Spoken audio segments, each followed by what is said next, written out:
వినాయక చవితి యొక్క పూజా కార్యక్రమం ఏ విధంగా చేసుకోవాలో తెలుసు. శ్రీ గణేశాయ నమః. కుంకుమ అక్షింతలు పూజించడానికి వీలైన ఏ పని చేస్తున్నా ఆ వస్తువు కూడా పెట్టి స్వామివారి దగ్గర ఉండాలి.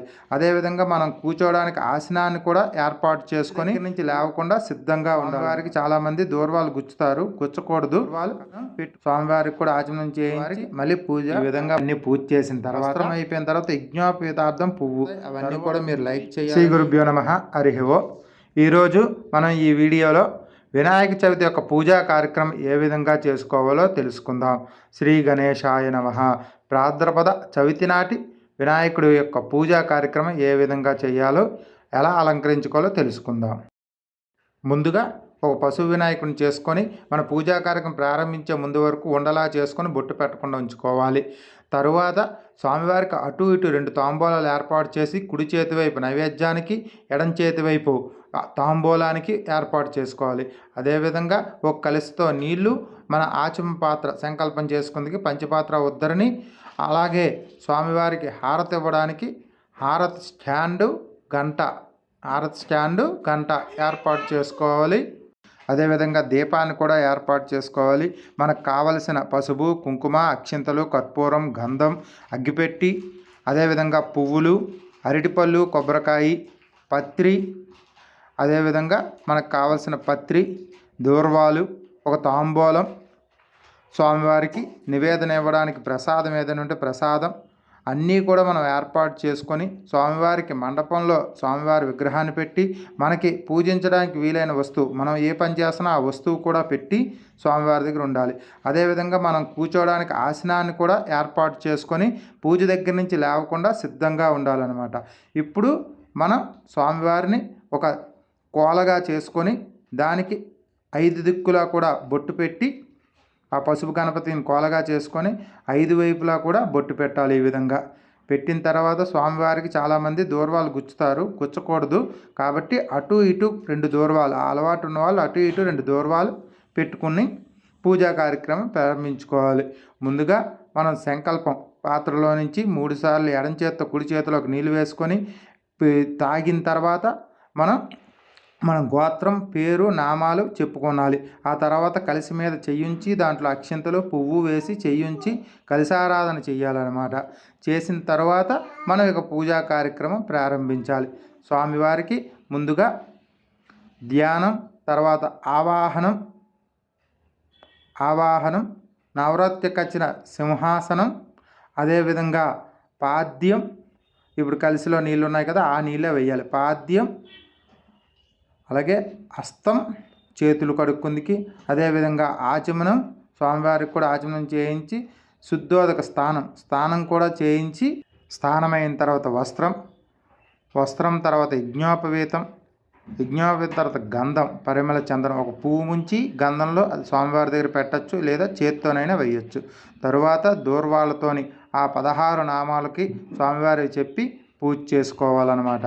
పూజ 16 నామాలతోని గరిక పూసలతో పూజ అయిన తర్వాత స్వామివారికి ముందుగా ధూపం చూమెట్టి, తర్వాత మనం అక్కడ పెట్టిన దీపానికి నమస్కారం చేసుకుని కుడి చేతి వైపున అంటిపండు మీద నీళ్ళు జల్లి ఈ విధంగా 5 మాటలు స్వామివారికి చూమెట్టి, అదేవిధంగా ఎడం చేతి వైపు ఉన్న అంటిపండు మీద చెయ్యుంచి తాంబూలం కింద చూమెట్టాలన్నమాట. ఇలా చేసిన తర్వాత స్వామివారికి హారతి వెలిగించట్లేదు, హారతి చూపిస్తున్నాం, ఒకసారి చూడండి అందరూ కూడా. అంటే ఎలా చేసుకోవాలో మీకు చెప్తున్నాను తప్ప ఏవి ఇక్కడ క్రియా విధానంగా పూజ చెయ్యట్లేదు, ఇంకా వినాయక చవితి రాలేదు కాబట్టి అందుకు. అలాగే గంటకు కూడా ఆసనం ఉంచుకోవాలి. చూడండి, ఒక తమలపాకు వేసి దాని మీద ఆసనం ఉంచుకోవాలి. తర్వాత క్షమా ప్రార్థన తర్వాత మనం అక్షింతలు, నీళ్లు స్వామివారి దగ్గర దారపోసి ఆ తర్వాత స్వామివారిని అక్కడి నుంచి ఉద్వాసన చెప్పాలంటే తర్వాత మళ్ళీ కూడా సంకల్పం చేసుకొని ఎడం చేతి కుడి చేతిలోకి 3 సార్లు నీళ్లు వేసుకొని మన గోత్రనామాలు చెప్పుకొని మన పేరు, ఈ మాసం అన్నీ చెప్పుకొని స్వామివారికి మళ్ళీ పూజ ప్రారంభించాలి. ప్రధాన గణపతికి అక్కడ మనం ఏ వృత్తిలో ఉన్నా ఆ వృత్తికి సంబంధించిన వస్తువు ఏదైనా పెట్టి పూజ చేయొచ్చు.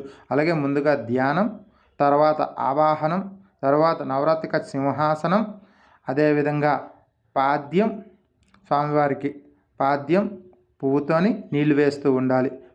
8 మాటలు పాద్యం వేసి, పాద్యం అయిపోయిన తర్వాత హస్తం, హస్తోదకం తర్వాత ముఖం మీద ఆచమనం, తర్వాత స్నానం అయిపోయిన తర్వాత వస్త్రార్థం పువ్వులు, వస్త్రం అయిపోయిన తర్వాత యజ్ఞోపేతార్థం పువ్వు, తరువాత ఏంచి గంధం కూడా ఒక పువ్వులో ముంచి స్వామివారికి ఈ విధంగా పెట్టుకోవాలి. తదుపరి మనం స్వామివారికి ఆ నామాలతోని 16 నామాలతోని 21 పత్రులకి 21 నామాలు ఉంటాయి. ఆ నామాలతోని స్వామివారిని పూజ చేస్తూ ఉండాలన్నమాట. స్వామివారి దగ్గర గరికి పూసలతోటి మనం తెచ్చుకున్న పత్రితోటి అన్నిటితోని కూడా స్వామివారికి మనం ఆ పుస్తకంలో ఉన్న అష్టోత్తర శతనామావళి కూడా చదువుకొని పూజ చేసుకోవచ్చు. లేదా పంతులు గారు వస్తే పంతులు గారి చేత కానీ, మనం ఉంటే మనం కానీ అవన్నీ వేస్తూ ఒక్కొక్కటి వేస్తూ పూజ చేయొచ్చు. ఈ విధంగా అన్నీ పూజ చేసిన తర్వాత మనం స్వామివారికి ధూపం అంటే అగరబత్తీలు 2 వెలిగించి చూమెట్టి, అలాగే దీపం అక్కడ ఉన్న దీపానికి ఒక 2 అక్షింతలు కానీ ఒక పువ్వు కానీ పెట్టి నమస్కారం చేసుకొని, తదుపరి మనం స్వామివారికి నివేదన ఇవ్వాలన్నమాట. అంటే నైవేద్యం పెట్టాలి. మనం చేసిన ఉండ్రాళ్ళు, కుడుములు, అదేవిధంగా కొబ్బరికాయ, అంటిపళ్ళు ఇవన్నీ కూడా స్వామివారికి నివేదన చూమెట్టి మనం స్వామివారికి హారతి చేయాలి. ఇవి అయిన తర్వాత హారతి కార్యక్రమం చేయాలి. హారతి అయిన తర్వాత స్వామివారికి ప్రదక్షిణ పూర్వకంగా నమస్కారం చేసుకోవాలి. 3 సార్లు ప్రదక్షిణ చేసి ఒక 9 మాటలు కానీ 3 మాటలు కానీ గుంజీలు తీసి స్వామివారికి నమస్కారం చేసుకోవాలి.